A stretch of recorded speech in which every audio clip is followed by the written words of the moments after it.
But what I would recommend to most young kids and most people is like, stay the fuck away from it for as long as you can. I messed myself up at a very early age.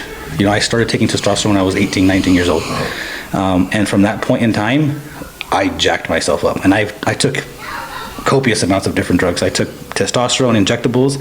I also started taking pro hormones, which they used to sell these things at like Max Muscles and over the counter stuff. There was Halo and Superdrol, and a lot of people were taking this stuff, and they didn't know that these were anabolic drugs.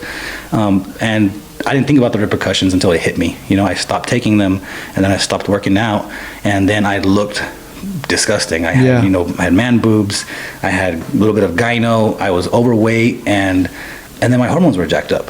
You know, like it's the kids don't know all that stuff. They only know the positive benefits that they're going to do for you. They're going to make you big. They're going to make you strong.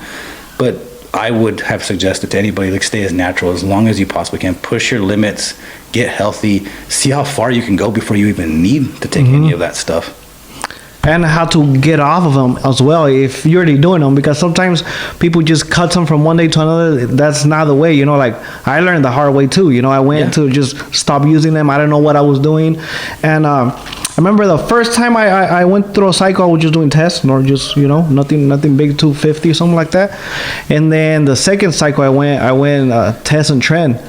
And man, that thing just, you feel like a superhero, you know, and it feels amazing. I went from lifting normal 60, 70 weights, dumbbells, to go to the 120s like it was the 50s, you know.